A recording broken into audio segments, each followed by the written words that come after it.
The truth of the share market channel में आपका स्वागत है। मैं भुवनेश अग्रवाल। नमस्कार दोस्तों, परसों एसेंचर के रिजल्ट आए थे। रात को 8 बजे आ गए, पढ़ लिए। पढ़कर बहुत खुशी हुई थी। पूरे बाजार ने वेलकम किया उन रिजल्ट्स को। हालांकि इंडिया के बाज़ारों में वो लिस्टेड नहीं है, वो यूएस के मार्केट में लिस्टेड है, लेकिन दुनिया की सबसे बड़ी सर्विस प्रोवाइडिंग टेक्नोलॉजी कंपनी है।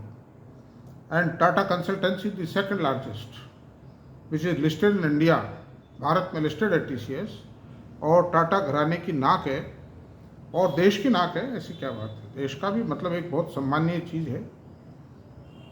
और मेरे पास भी हैं वो शेयर, और भी आईटी कंपनियों के शेयर हैं, काफ़ी मात्रा में है, सब कुछ है।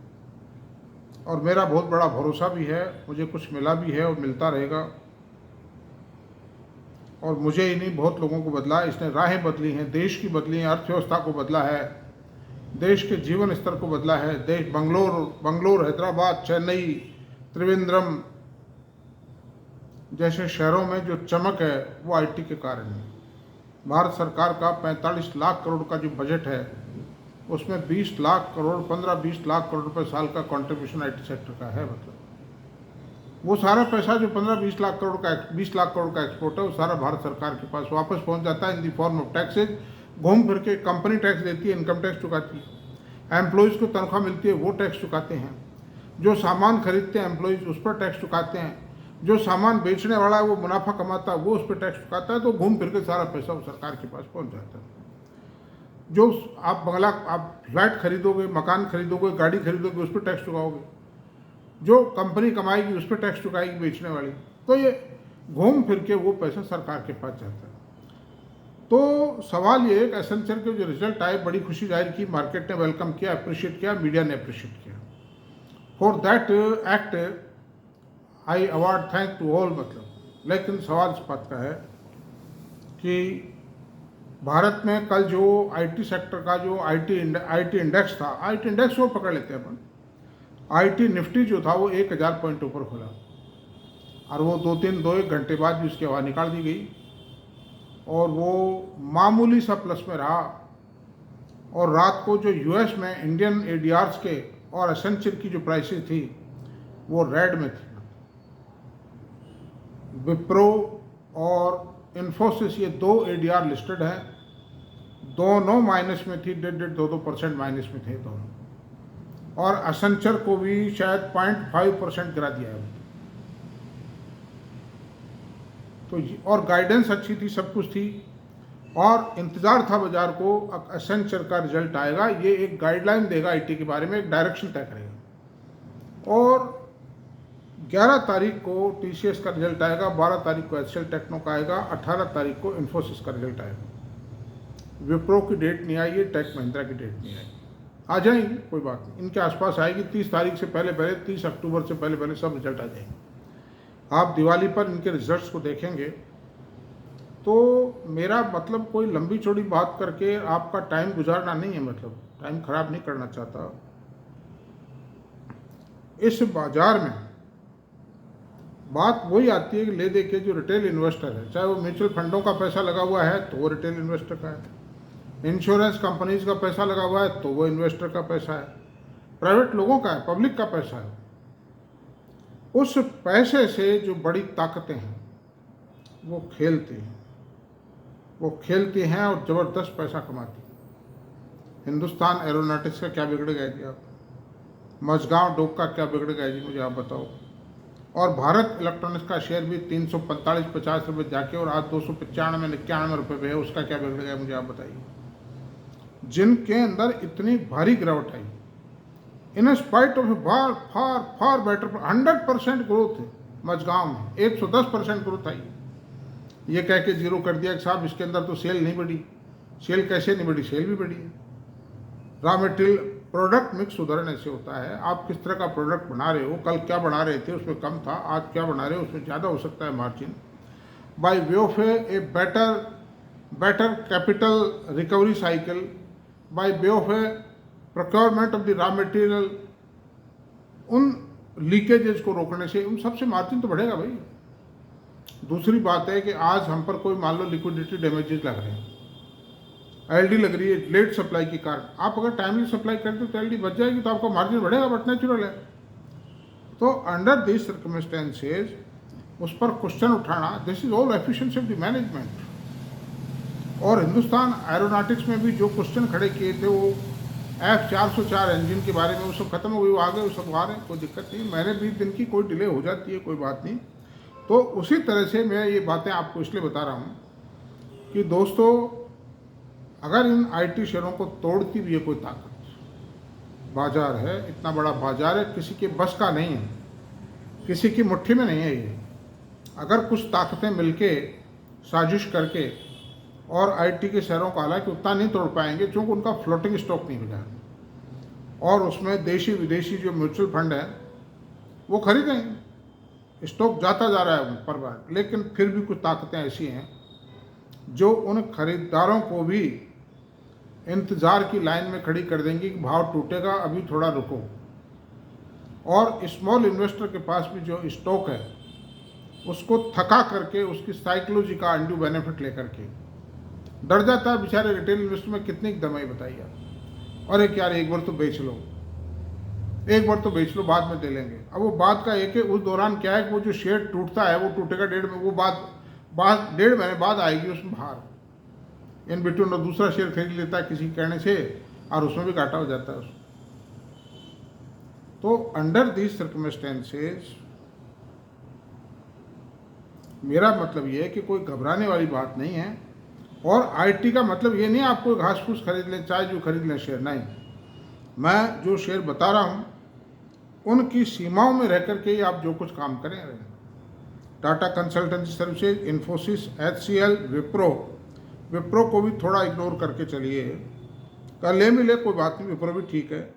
Tech Mahindra, LTI Mindtree, LTTS, L&T technology services मतलब, और ये जो है ये टाटा एलेक्सी भी ठीक है, टाटा टेक्नोलॉजी भी ठीक है।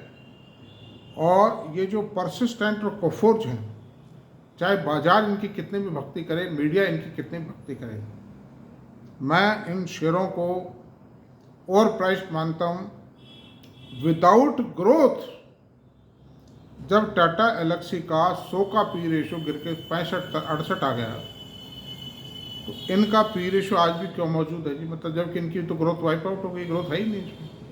और अब दोबारा ग्रोथ आएगी या नहीं आएगी, और कितनी आएगी, कब आएगी, तो वो जो आएगी वो भी इसी में अब्जॉर्ब हो जाएगी, हाई पी रेशो में। टाटा कंसल्टेंसी का पी रेशो तो है 33 का, अब तो 32 ही रह गया।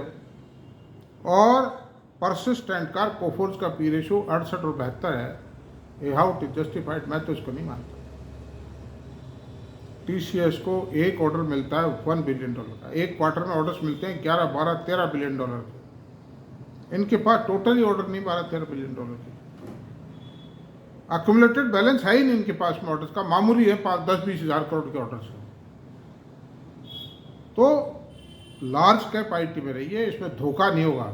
6 महीने देर से आ जाएगा, साल भर देर से आ जाएगा प्रॉफिट, और शानदार डिविडेंड आता है, शानदार समय। मेरी रिकमेंडेशन नहीं है दोस्तों, आप अपने फाइनेंशियल एडवाइजर से, मेरा खाली एनालिसिस है, मेरी स्टडीज है, मेरा अनुभव है खाली इसमें।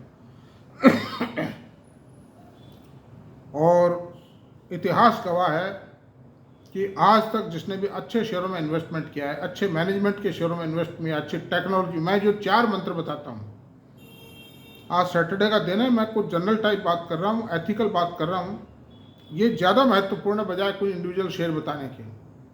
ये शेयर बाजार की आत्मा को समझने वाली बात है। आज तक किसी भी व्यक्ति ने बढ़िया शेयर में, बढ़िया टेक्नोलॉजी में, बढ़िया घराने की शेयरों में, बढ़िया ब्रांड में इन्वेस्ट किया है, उस आदमी ने कभी घाटा नहीं उठाया लॉन्ग रन के अंदर। शॉर्ट टर्म में तो घाटे होंगे। 1,91,000 करोड़ का घाटा सेबी की रिपोर्ट के अनुसार F&O ट्रेडर्स को, रिटेल ट्रेडर्स को हो चुका है।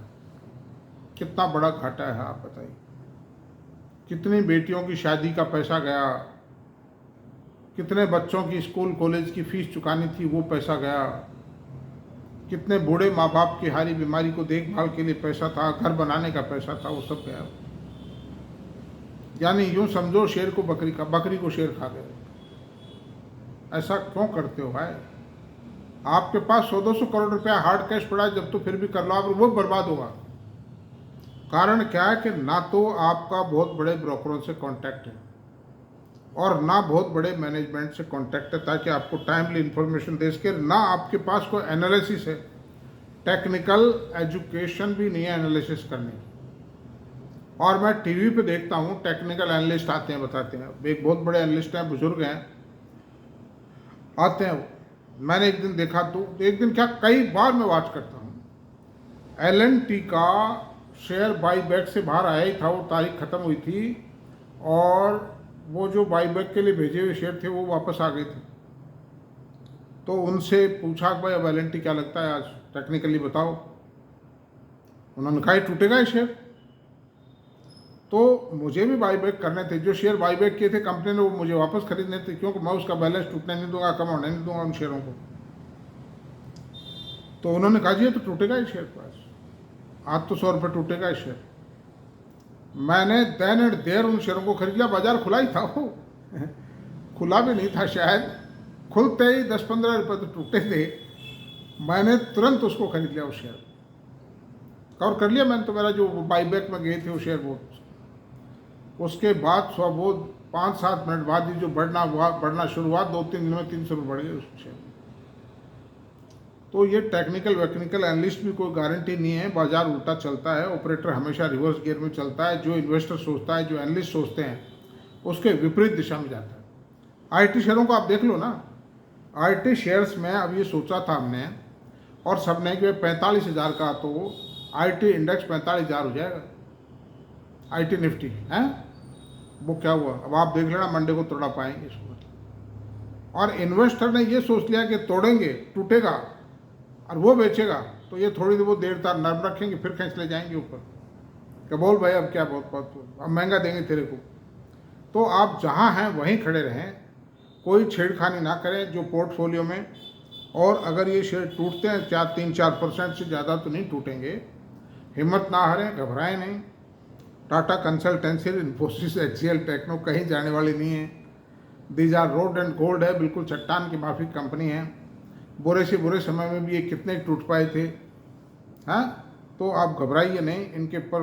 मतलब एक उसने कवि ने लिखा भी है, खड़े रहो तुम अविचल होकर हर आंधी तूफानों में। तो तूफान नहीं आने वाला है, आईटी के शेयरों में कोई तूफान नहीं आएगा। अपसाइड में आ सकता है, डाउन साइड में कोई तूफान नहीं आएगा, आई एम श्योर। 2-3-4% टूटा है, अगर आपके पास में बैलेंस हो तो आप अपने फाइनेंशियल एडवाइजर से खरीद के लिए भी बात कर सकते हो, ऐसी कोई बात नहीं है। तो आप खुश रहिए, मेरा मतलब ये है कि आपका नुकसान नहीं होना चाहिए। और घबरा करके कहीं बेच गए, फिर आप समझो कि एक बार तो बेच लेते हैं फिर कवर कर लेंगे नीचे में, वो सब कुछ नहीं रखा है। ये माल हाथ से निकल जाएगा, गोल्डन एग्स हैं ये एक बार हाथ से निकल गए, आपका पोर्टफोलियो डिस्टर्ब हो जाएगा, आपकी पूंजी बर्बाद हो जाएगी। और परिणाम क्या है कि वो महंगे वो सस्ते होने नहीं, बाद में आपको अनशर्ट चाहे जो उल्टा सीधा शेयर खरीदोगे घाटा हो जाएगा उसमें। KRBL और ये जो इस तरह की जो शेयर है ना, जो रुपए की 54-58 रह जाती है, वो खरीदोगे, अच्छा डिविडेंड आता है। 60-70%, 70-80% पैसा तो अच्छे शेयरों में रहना चाहिए, ताकि बाजार में कोई झटका आ जाए, कोई उल्टा सीधा हो जाए तो कम से कम आपका कोई 10-20% का नुकसान हो, टोटल कवर हो जाएगा। बाद में साल 6 महीने बाद में, 1.5 साल बाद में कवर हो जाएगा, क्या दिक्कत है। लेकिन ये थोड़ी कि साहब कोई माल ठोक के भाग गया, 200-500 रुपये में शेयर 50 रुपये ले जाए, 70 रुपये ले जाए, ये क्या मतलब हुआ भाई। ऐसा काम मत कीजिए, अच्छे घरानों की कंपनियों में इन्वेस्ट कीजिए। सबसे बड़ी चीज मैनेजमेंट है, साहूकारी। बस ऑनेस्ट मैनेजमेंट हो, रेप्यूटेड मैनेजमेंट हो। हिंदुस्तान के 100 घरानों की लिस्ट बना लीजिए आप, उनके अलावा बाहर मत जाइए, आपका पैसा कहीं नहीं डूबेगा बाहर से। तो पैसा बहुत है शेयर बाजारों में, ऐसा नहीं पैसा नहीं है, पैसा बहुत है। इतना पैसा है कि इतना पैसा कहीं भी नहीं है, लेकिन ज़रूरत सावधानी की है, ज़रूरत ज्ञान वर्धन की है, समझने की है, देखने की है, मेहनत करने की। शेयर बाज़ारों में पैसा मेहनत से आता है। जो लोग ये समझते हैं ना खरीदना ही तो है, वो सब बेकार की बातें हैं। आप पढ़ाई लिखी शुरू कीजिए, मैं जो बताता हूँ उस हिसाब से पढ़िए लिखिए, आपको ज्ञान प्राप्त हो जाएगा। 2-4 महीने में कम से कम आप इस लायक तो हो जाओगे कि आपके साथ कोई धोखाधड़ी नहीं कर सकेगा। तो दोस्तों आज इतना ही रहने देते हैं इसको। मेरा वीडियो अगर आपको पसंद आया हो तो प्लीज़ इसको सब्सक्राइब करें, शेयर करें, लाइक करें। Thank you very much.